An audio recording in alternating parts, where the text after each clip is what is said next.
Bismillahirrahmanirrahim. Assalamualaikum warahmatullahi wabarakatuh. Perkenalkan, nama saya Yogi Firman Hadi dari jurusan akuntansi kelas F, NIM A1C02261.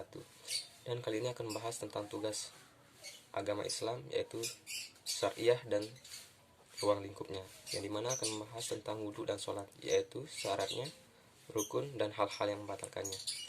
Yang pertama yaitu wudhu. Wudhu adalah salah satu cara mensucikan anggota tubuh dengan air.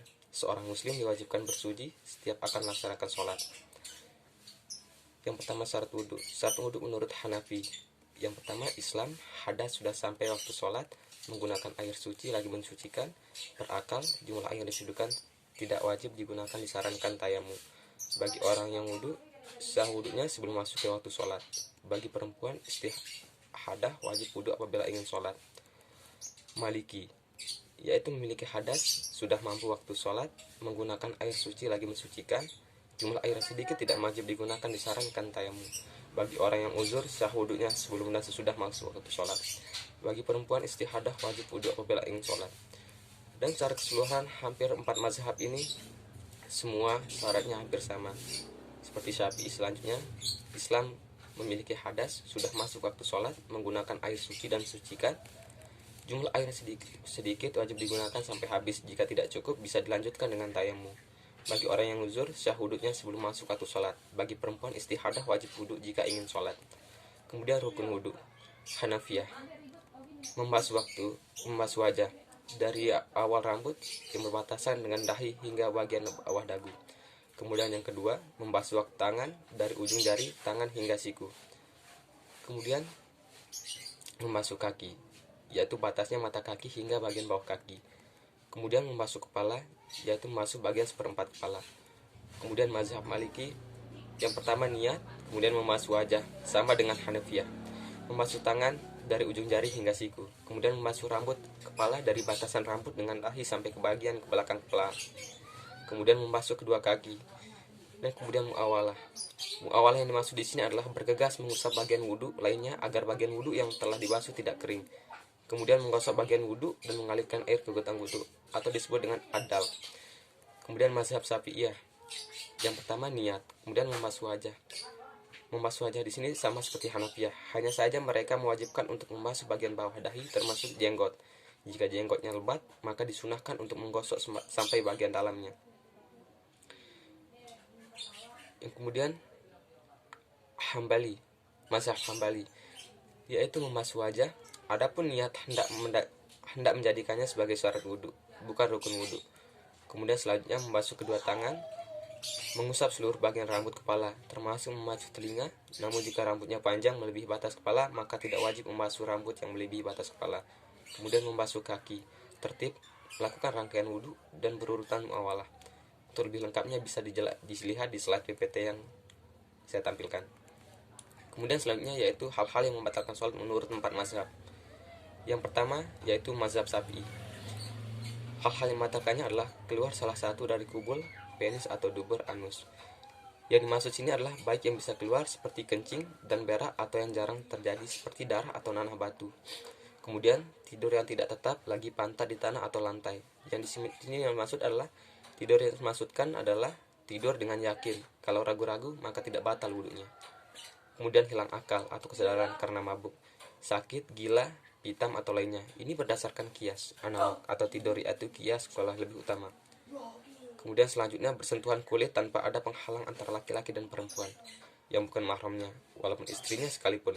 Perempuan mahram adalah perempuan yang haram menikah dengan baik sebagai nasab atau sebab ridho, sewising atau sebab mertua. Kemudian mazhab Hanafi, keluarnya sesuatu dari kubul atau dubur. Quran surah An-Nisa ayat 43, baik itu air kencing atau tinja. Dalam hal ini Hanafi memberikan pengecualian pada angin yang keluar dari dubur. Dia menganggap ini hanya hembusan saja, bukan angin. Kemudian bersetubuh, yaitu bertemunya dua kemaluan laki-laki antar perempuan tanpa alas pakaian yang menghalangi dan dari penuh syahwat.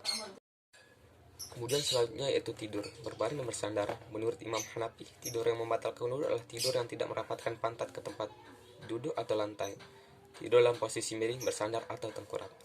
Kemudian selanjutnya mazhab Maliki, keluar sesuatu dari kubul dubur. Apabila keluar tersebut dalam batas kewajaran seperti kencing, mani, buang air, wadi, makan, akan membatalkan wudhu. Namun jika yang keluar karena hal yang tidak normal seperti penyakit maka tidak batal.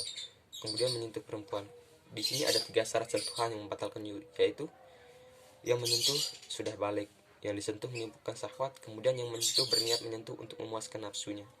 Kemudian tidur, yaitu tidur yang dilihat dengan kenyenyakannya, lamanya, dan posisinya. Jika tidurnya hanya sebentar namun dengan nyenyak maka tetap dianggap batal. Dan walaupun tidurnya lama namun tidak nyenyak maka tidak batal. Nyenyak ini maksud adalah sampai tidak sadar dengan apa yang sedang terjadi. Kemudian menyentuh kemaluan. Sentuhan yang membatalkan wudhu yaitu sentuhan yang menggunakan telapak dan tepi tangan. Jika punggung tangan maka tidak batal. Kemudian yang terakhir yaitu mazhab Hambali, sesuatu yang keluar dari kubur dan dubur. Menyentuh perempuan, tidur, menyentuh kemaluan, makan daging unta. Makan dalam segala keadaan, baik mentah ataupun sudah dimakan, makan akan tetap batal. Di sini untuk yang wudhu alhamdulillah sudah selesai. Selanjutnya akan dibahas dengan tentang sholat. Karena sholat adalah tiang agama yang selalu dikerjakan oleh umat muslim. Sholat wajib ada 5 waktu. Di sini akan bahas tentang 4 mazhab. Yang pertama itu syarat sholat menurut 4 mazhab. Yang pertama menurut Syafi'i, Imam Syafi'i, taharah, badan dari hadis dan najas. Taharah maksudnya suci dari hadas. Kemudian menutup aurat dengan pakaian yang suci, melaksanakan sholat di tempat suci, mengetahui masuknya waktu sholat, menghadap kiblat. Kemudian sholatnya mazhab Hanafi, suci tempat dan pakaian sholat, menutup aurat, suci dari hadas, suci badan dari najis, mengetahui masuknya waktu sholat, menghadap kiblat yaitu Ka'bah. Jika tidak maka sholatnya tidak sah. Mohon maaf jika pembicaraan terlalu cepat, dan untuk lebih jelasnya bisa dilihat di slide PPT-nya. Kemudian sholatnya Maliki, suci tempat dan pakaian sholat, menutup aurat, suci dari hadas, suci dari najis, mengetahui waktu sholat, dan menghadap kiblat. Kemudian selanjutnya mazhab Hambali, yaitu suci tempat dan pakaian sholat, menutup aurat, suci dari hadas, suci badan dari najis, mengetahui masuknya waktu sholat, menghadap kiblat. Kemudian selanjutnya untuk rukun sholat menurut 4 mazhab. Yang di sini pertama adalah mazhab Syafi'i. Mazhab Hanafi. Menurut mazhab Hanafi, rukun sholat ada 6, yaitu yang pertama takbiratul ihram, kemudian berdiri, selanjutnya membaca al-fatihah, ruku yaitu sunnah membaca tasbih, sujud dan duduk tasyahud akhir. Kemudian yang kedua rukun sholat menurut mazhab Maliki. Di sini ada 13 rukun, yakni niat, takbiratul ihram, berdiri, membaca al-fatihah, ruku, sunnah membaca tasbih, istidal, bangun dari ruku, sujud, duduk antara 2 sujud, duduk tasyahud akhir, membaca tasyahud akhir, membaca salawat Nabi, salam dan tertib. Kemudian selanjutnya rukun sholat menurut mazhab Syafi'i. Di sini ada 13, yaitu niat, takbiratul ihram, berdiri, membaca al-fatihah, ruku, sunnah membaca tasbih, istidal, bangun dari ruku, sujud, duduk antara 2 sujud, duduk tasyahud akhir, membaca tasyahud akhir, membaca salawat Nabi, salam dan tertib. Kemudian yang terakhir mazhab menurut Hambali. Menurut mazhab Hambali, yaitu ada 13 rukun. Yang pertama takbiratul ihram, berdiri, membaca al-fatihah, ruku, wajib membaca tasbih, istidal, bangun dari ruku, sujud, duduk antara 2 sujud, duduk tasyahud akhir, membaca tasyahud akhir, membaca salawat Nabi, salam, tertib dan tumakninah. Di dalam mazhab Syafi'i ada beberapa hal-hal yang membatalkan wudhu. Ini untuk hal-hal yang membatalkan wudhu. Yang pertama yaitu mazhab Syafi'i. Yang pertama karena hadas yang mewajibkan wudhu atau mandi, berbicara secara sengaja, menangis, merintih dalam bagian keadaan, banyak bergerak, ragu-ragu dalam niat, bimbang dan memutuskan sholat namun tetap meneruskannya. Yang kemudian selanjutnya terbuka aurat sedangkan ia mampu menutupnya, tidak mampu menutup aurat padahal ia memiliki pakaian. Kemudian selanjutnya kena najis yang tidak dimaafkan kalau tidak segera dibuang. Kemudian yang ke-12 mengulang-ulang takbiratul ihram. Selanjutnya meninggalkan rukun secara sengaja, mengikuti imam yang tidak patut diikuti karena kekufuran atau sebab lainnya, menambah rukun secara sengaja, makan atau minum, berpaling dari kiblat dengan dadanya, mendahulukan rukun infilal dari yang lainnya.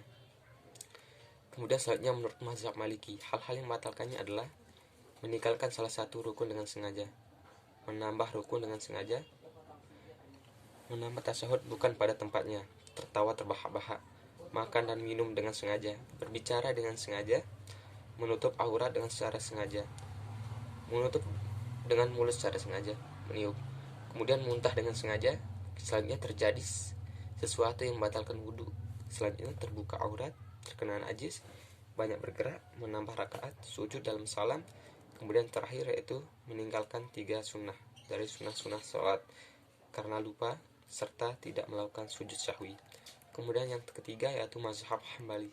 Hal-hal yang membatalkannya adalah yang pertama banyak bergerak, kedua kena najis yang tidak dimaafkan, ketiga membelakangi kiblat. Selanjutnya terjadi sesuatu yang membatalkan wudhu, sengaja membuka aurat, bersandar dengan kuat tanpa alasan, menambah ruku dan sengaja, mendahulukan sebagian rukun dengan rukun lainnya dan sengaja, keliru dalam bacaan, ia merubah arti dan bacaan itu padahal ia mampu memperbaikinya, berniat memutuskan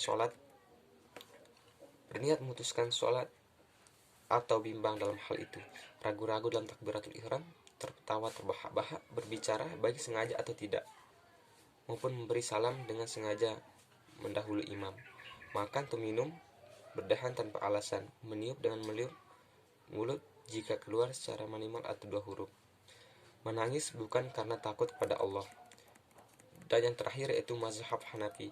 Hal-hal yang membatalkannya adalah berbicara dengan sengaja, lupa, tidak tahu hukumnya atau karena keliru, tetap dianggap batal. Kemudian membaca doa yang mirip dengan perkataan manusia, banyak bergerak, memalingkan dada dari kiblat, makan dan minum, berdahan tanpa alasan, menggerutu, merintih, mengaduh, menangis, dan sesuara yang keras, membalas ucapan orang yang bersin, menerapkan kalimat innalillah ketika mendengar kabar buruk, mengucapkan kalimat alhamdulillah ketika mendengar kabar baik, mengucapkan kalimat subhanallah atau la ilaha illallah ketika heran, orang yang sholat dengan bertanya lalu mendapat air, terbit matahari ketika sedang sholat subuh, matahari tergelincir ketika sedang melakukan sholat id, jauhnya menahan jika yang bersembuh. Sekian adalah materi-materi yang dapat saya sampaikan mengenai syariah dan ruang lingkupnya, yaitu mengenai syarat sholat, yaitu mengenai syarat, rukun, dan hal-hal